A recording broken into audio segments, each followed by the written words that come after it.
মুহাম্মাদুর রাসূলুল্লাহ কোরআনের আয়াতের বাইরে প্রচলিত হাদিসের নামে কোনো বিধান দেন নাই।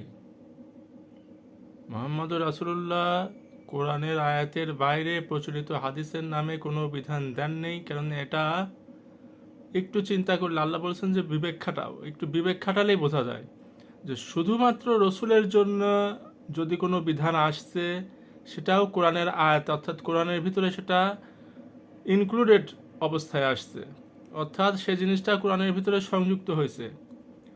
যদি রসুলের কোরআনের আয়াতের বাইরে কোনো বিধান দেওয়ার ক্ষমতা থাকতো, তাহলে যেগুলো শুধু রসুলের জন্য হয়েছে সেগুলো আল্লাহ কোরআনের ভিতরে না ইনক্লুড করতেন না, যেগুলো শুধু তার সাহাবীদের জন্য আসছে সেগুলো আল্লাহ কোরআনের ভিতরে ইনক্লুড করতেন না, কেননা এগুলো তো রসুল সরাসরি হাদিস হিসাবে বলে দিলেই হলো।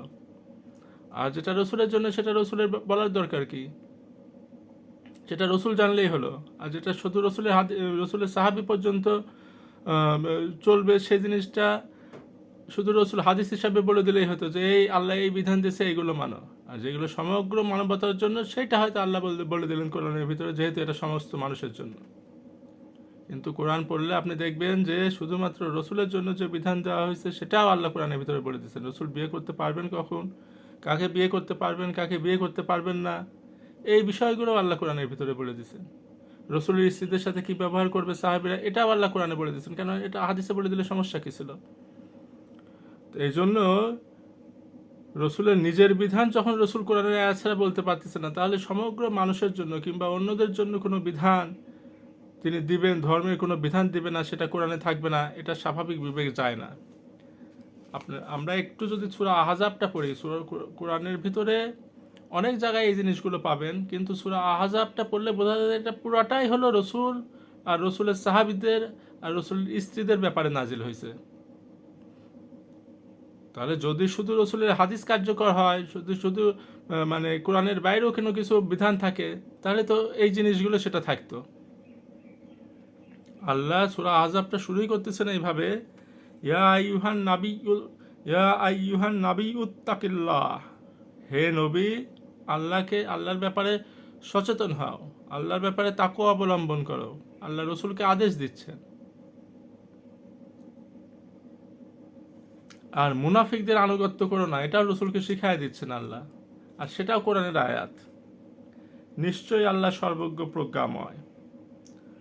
তোমার রবের পক্ষ থেকে যা অবতীর্ণ হয় তুমি তার অনুসরণ করো, নিশ্চয়ই আল্লাহ তোমরা যা করো সে বিষয়ে সম্যক অবহিত। এরপরে মহান আল্লাহ সূরা আহজাবের 28 থেকে 34 নম্বর আয়াতে বলতেছেন, সূরা আহজাব আয়াত 28 থেকে 34 কি বলতেছেন মহান আল্লাহ? 28 নম্বর আয়াতে বলতেছেন, হে নবী, তুমি তোমার স্ত্রীদেরকে বলো।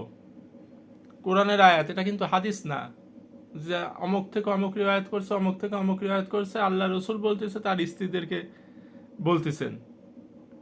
আল্লাহ সরাসরি আয়াত নাজিল করতেছেন যে নবীর স্ত্রীদের জন্য যে বিধান হবে সেটাও আমি বলে দেব। কোরআনের আয়াত, নবী নিজে নিজে কোনো বিধান দিতেই পারবেন না। কোরআন পড়লে এটাই বোঝা যায় যে নবীকে বলা হচ্ছে। প্রথমে তো বলে আসলো, নবী তুমি আল্লাহ ব্যাপারে তাকওয়া অবলম্বন করো, মুনাফিকদের আনুগত্য করো না। এখানে আবার আল্লাহ বলতেছেন, নবী তুমি তোমার স্ত্রীদেরকে বলে দাও। ইয়া আইয়ুহান নাবিয়্যু কুল্লি আজওয়াজিকা, যে নবী তুমি তোমার স্ত্রীদেরকে বলে দাও যে তোমরা যদি পার্থিব জীবন কামনা করো ও তার বিলাসিতা কামনা করো, তবে এসো, আমি তোমাদেরকে ভোগের ব্যবস্থা করে দিই এবং উত্তম পন্থায় তোমাদেরকে বিদায় দিই। একান্তই পারিবারিক একটা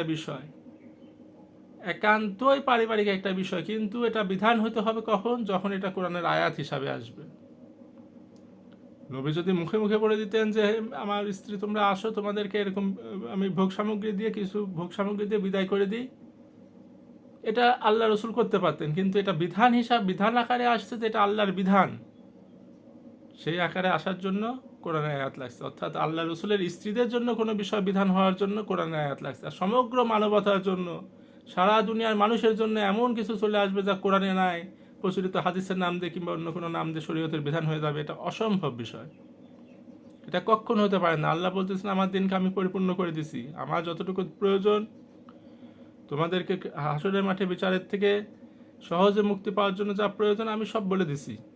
তো সেখানে আবার কোরআনের বাইরে কোনো কিছু দিন হিসাবে আসবে, আল্লাহর বিধান হিসাবে আসবে, এই চিন্তাটা আমাদেরকে 1000 বছর ধরে ঢুকানো হয়েছে। ইতিহাস ঘাটলে বোঝা যায় যে আল্লাহ রসুলের মৃত্যুর পরে যতদিন পর্যন্ত মানুষ কোরআনের উপরে ছিল, অর্থাৎ আমরা যেটাকে বলি খোলাফায়ে রাশেদা, এই সময়টা পর্যন্ত। এরপরে আল্লাহ রসুলের মৃত্যুর মোটামুটি 40-50 বছর পরের থেকেই মানুষ কোরআন থেকে, অর্থাৎ কোরআনের বাইরে আরও কিছুকে ঢুকানো শুরু করছে। আর ইতিহাস থেকে জানা যায়, আমি যতটুকু বুঝি, যে ওমর ইবনে আব্দুল আজিজের সময় এটা হলো রাষ্ট্রীয় অবস্থানে চলে গেছে এবং সেখান থেকেই এই জিনিসটার সূত্রপাত।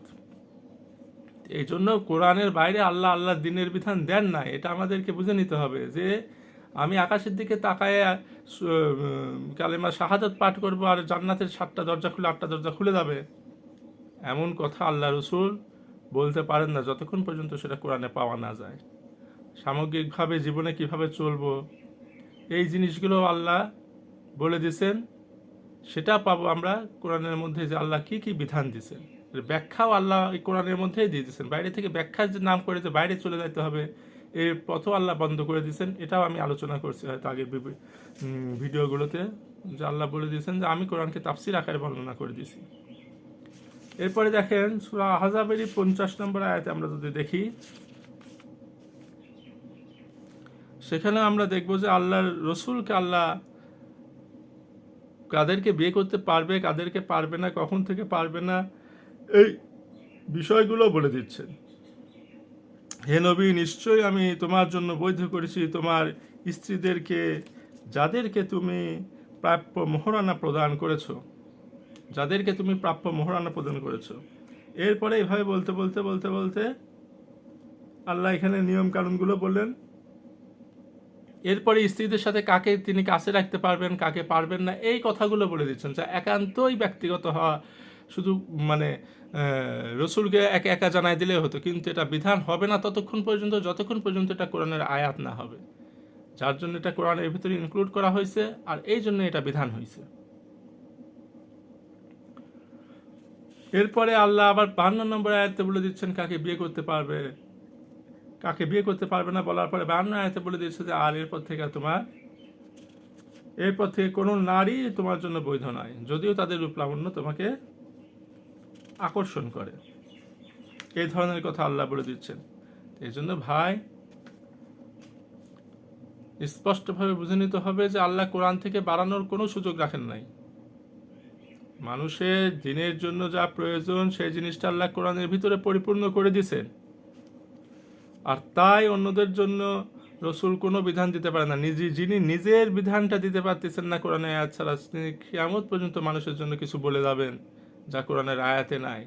এটা এই ধরনের চিন্তাভাবনা থেকে আল্লাহ আমাদেরকে মুক্ত করেন, আল্লাহ আমাদের সঠিক বুঝ দান করেন।